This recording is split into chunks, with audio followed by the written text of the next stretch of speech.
Select करके मुसलमानों के इलाकों को टारगेट किया जा रहा है और साथ में पहले ये माहौल बनाया जा रहा है कि हमने घुसपैठियों को हटा दिया है। अलीगढ़ में जिस तरह से मॉब लिंचिंग की घटनाएं हुई, बेंगलोर में हुई, कर्नाटक में हुई और जगहों पर भी, तो ये घटनाएं बराबर हो रही हैं। और तो हम समझते हैं कि ये देश के लिए एक लॉ एंड ऑर्डर का एक बड़ा मसला है और ये नफ़रत का जो एजेंडा है मुसलमानों के ख़िलाफ़ उसका नतीजा है। पुलिस अगर कहीं गैर जिम्मेदारी का सबूत दे रही है, रोक नहीं रही है, जैसे अलीगढ़ में हुआ, पुलिस की मौजूदगी में ये सब हुआ, तो ये बहुत ख़तरनाक है। पुलिस के अफसरों के ख़िलाफ़ भी कार्रवाई होनी चाहिए जिनकी मौजूदगी में ऐसी घटनाएं होती हैं। देश की कई रियासतों में जहाँ बुलडोज़र की कार्रवाइयाँ हो रही है, यूपी में ख़ास तौर से मदरसों को, मसाजिद को, मुस्लिम आबादियों को ख़ास तौर से निशाना बनाकर, जहाँ मुस्लिम आबादी ज़्यादा है उनको टारगेट करके मज़हब के लोगों को, मुसलमानों को विशेष रूप से निशाना जो बनाया जा रहा है, ये बहुत ख़तरनाक है। और मैं इसको कहता हूँ कि ये हेट एजेंडा है, नफ़रत का एजेंडा है।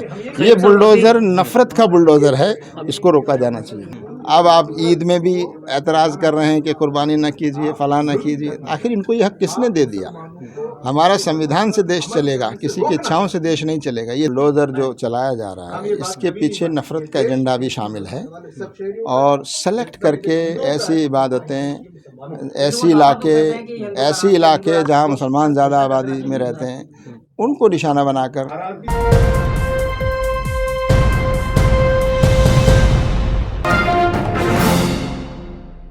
देखिए, 4 विषय थे ख़ास तौर से। एक तो ये था कि जो मुसलमानों के ख़िलाफ़ जिस तरह से वायलेंस हो रही है देश के अलग अलग हिस्सों में, मॉब लिंचिंग हो रही है, उसको लेकर चिंता जताई गई है। ख़ास तौर से यूपी के अलीगढ़ में जिस तरह से मॉब लिंचिंग की घटनाएं हुई, बेंगलोर में हुई, कर्नाटक में हुई और जगहों पर भी, तो ये घटनाएं बराबर हो रही हैं। और तो हम समझते हैं कि ये देश के लिए एक लॉ एंड ऑर्डर का एक बड़ा मसला है और ये नफ़रत का जो एजेंडा है मुसलमानों के ख़िलाफ़ उसका नतीजा है। और हम ये चाहते हैं कि जो कानून है, उस कानून के मुताबिक ऐसे लोगों के ख़िलाफ़ कार्रवाइयाँ होनी चाहिए, सख्त सज़ाएँ ऐसे लोगों को मिलनी चाहिए। और पुलिस अगर कहीं पर निष्क्रिय है, पुलिस अगर कहीं गैर जिम्मेदारी का सबूत दे रही है, रोक नहीं रही है, जैसे अलीगढ़ में हुआ, पुलिस की मौजूदगी में ये सब हुआ, तो ये बहुत ख़तरनाक है। पुलिस के अफसरों के ख़िलाफ़ भी कार्रवाई होनी चाहिए जिनकी मौजूदगी में ऐसी घटनाएं होती हैं। दूसरा, एक अजीब बात ये देखी गई कि जब आप जो क्रिमिनल्स हैं, जिन्होंने मॉब लिंचिंग किया है, वो और जिनके साथ ये घटना हुई, ये विक्टिम जो हैं, दोनों को तकरीबन बराबर कर देती है पुलिस। दोनों के ख़िलाफ़ मुकदमे दर्ज होते हैं, दोनों के ख़िलाफ़ कार्रवाइयाँ होती है। तो ये कैसा इंसाफ़ है? ये इंसाफ़ का मजाक है कि जिसके साथ नाइंसाफ़ी हुई है आप उसको भी मुलजिम बना रहे हैं। तो ये देश के लिए बहुत ख़तरनाक बात है। दूसरी बात हमने बुलडोज़र के बारे में कही कि जिस तरह बुलडोज़र के ज़रिए से एक तबाही मचाई जा रही है और आप देख रहे हैं कि देश की कई रियासतों में जहाँ बुलडोज़र की कार्रवाइयाँ हो रही है, यूपी में ख़ास तौर से मदरसों को, मसाजिद को, मुस्लिम आबादियों को ख़ास तौर से निशाना बनाकर, जहाँ मुस्लिम आबादी ज़्यादा है उनको टारगेट करके। अभी अहमदाबाद में जाकर आया हूँ, वहाँ शाह आलम के इलाके में, वहाँ एक पूरे इलाके को जो है बुलडोज़ कर दिया गया और जो कानूनी प्रोसेस है उस प्रोसेस को नज़रअंदाज करते हुए लोगों को एकदम बेघर कर दिया जाता है। और सुप्रीम कोर्ट जबकि ये बात कह चुका है कि आप किसी का घर इस बुनियाद पर नहीं गिरा सकते कि उसके ख़िलाफ़ कोई इल्ज़ाम है या उसके ख़िलाफ़ कोई केस है। किसी भी मसले पर अगर किसी के ख़िलाफ़ कोई इल्ज़ाम है, कोई एक्यूज़ है, तो उसका क्राइम भी अगर साबित होता है तो भी आप उसका घर नहीं गिरा सकते। और क्राइम की सज़ा जो है, सज़ा देना जो है वो तो अदालत का काम है। लेकिन आज हमारी पुलिस और हमारा जो एडमिनिस्ट्रेशन है वो खुद ही इंसाफ कर रहा है, वो खुद ही तय भी कर रहा है कि कौन क्रिमिनल है। और एक ख़ास मज़हब के लोगों को, मुसलमानों को विशेष रूप से निशाना जो बनाया जा रहा है, ये बहुत ख़तरनाक है। और मैं इसको कहता हूँ कि ये हेट एजेंडा है, नफ़रत का एजेंडा है। ये बुलडोज़र नफ़रत का बुलडोज़र है, इसको रोका जाना चाहिए। अभी ईद उल अज़हा का भी जो है मौका चल रहा है, ईद जो है 7 तारीख को तैयार है। बकरे को लेकर, कुर्बानी को लेकर बड़ा मसला बना हुआ है। लगातार जो है सोशल मीडिया और मेन स्ट्रीम मीडिया पर डिबेट का सिलसिला जारी है, और कुछ तो हिंदुवादी संगठन इसकी जो है बकरा ईद की जो है मांग कर रहे हैं कि ये नहीं होनी चाहिए, बैन होनी चाहिए कुर्बानी। देखिए 10-11 साल तक तो सब ठीक था, उस वक्त तक तो कोई चीज़ नहीं हो रही थी। ये पिछले 10-11 साल से ऐसा क्या हुआ है कि ऐसे लोग जो है वो सामने आ रहे हैं जो मुसलमानों की हर चीज़ में एतराज़ करना, मस्जिद में नमाज में एतराज़, अज़ान में एतराज़, और उनकी शरीयत में जो चीज़ें उस पर एतराज़। अब आप ईद में भी एतराज़ कर रहे हैं कि कुर्बानी न कीजिए, फ़लाँ न कीजिए। आखिर इनको ये हक़ किसने दे दिया?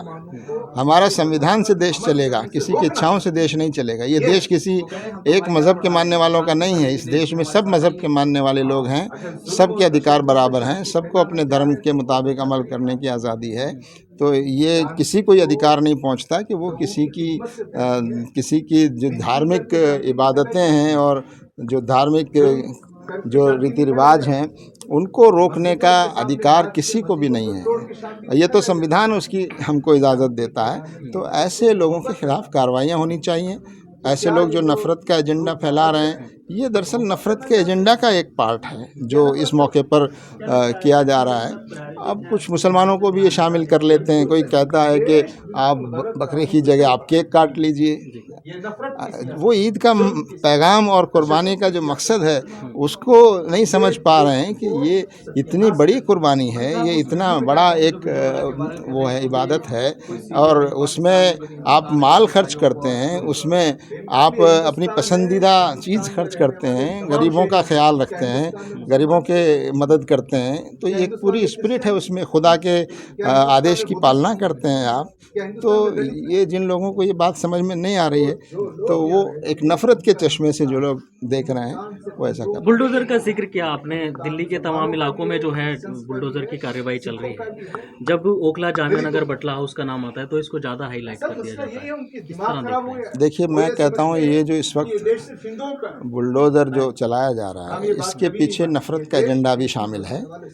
और सेलेक्ट करके ऐसी इबादतें, ऐसी इलाके जहाँ मुसलमान ज़्यादा आबादी में रहते हैं, उनको निशाना बनाकर, और कोई घटना होती है किसी क्राइम में किसी को एक्यूज़ बनाकर उसका घर गिरा दिया जाता है। कहा यह जाता है कि हम इल्लीगल आबादी हटा रहे हैं। इल्लीगल आबादी हटाने के लिए उसको क्राइम से क्यों जोड़ रहे हैं? उसको किसी वायलेंस से क्यों जोड़ा जा रहा है? जबकि सुप्रीम कोर्ट ये साफ तौर पर कह चुका है कि आप बुलडोज़र की कार्रवाइयाँ इस तरह से नहीं कर सकते जिस तरह कर रहे हैं। उसके लिए एक पूरा प्रोसेस है, उसके लिए पूरा एक तरीक़ा है जिसमें, और किसी क्राइम की सज़ा, किसी का घर बुलडोज़ कर देना किसी क्राइम की सज़ा नहीं है। किसी के खिलाफ अगर कोई जुर्म के खिलाफ चलाया जा रहा है, अवैध निर्माण कहकर ऐसा किया जा रहा है, लेकिन सेलेक्ट करके मुसलमानों के इलाकों को टारगेट किया जा रहा है। और साथ में पहले ये माहौल बनाया जा रहा है कि हमने घुसपैठियों को हटा दिया है, हमने जो है ऐसे क्रिमिनल लोगों को हटा दिया है, ऐसे लोग जो क्राइम कर रहे हैं हमने उनके घर बुलडोज़ किए हैं। ये बात क्यों कही जा रही है? इसलिए कही जा रही है कि नफ़रत का एजेंडा इसके पीछे है। अलबत्ता जहाँ इल्लीगल कंस्ट्रक्शन है, कुछ है, उसका एक तरीका है, और उस तरीके के मुताबिक कार्रवाई करें तो उस पर किसी को एतराज़ नहीं है। जमात हमेशा से कहती आई है कि जो काम भी हो कानून के मुताबिक होना चाहिए। ये जो हो रहा है बुलडोजिंग की कार्रवाइयाँ, इसके पीछे नफ़रत का एजेंडा है। इसके पीछे मुसलमानों से नफ़रत, मुसलमानों में दहशत, मुसलमानों में खौफ पैदा करना, ये इसके पीछे है। तो इसको रोका जाना चाहिए। कुर्बानी के हवाले से मैसेज, और जैसे कि जो कुर्बानी के बाद जो है उसका मटेरियल होता है उसको बाहर इधर उधर डाल दिया जाता है। देखिए, कुर्बानी हमारे इस्लाम धर्म में 2 ईद है, और ये जो ईद है ईद उल अज़हा, इस मौके पर लोग अपने जानवरों की कुर्बानियाँ पेश करते हैं, और ये सैकड़ों हज़ारों बरसों से होता आया है। पिछले 10-11 बरसों से ऐसा क्या हो गया कि कुछ लोगों को एतराज़ होने लगा?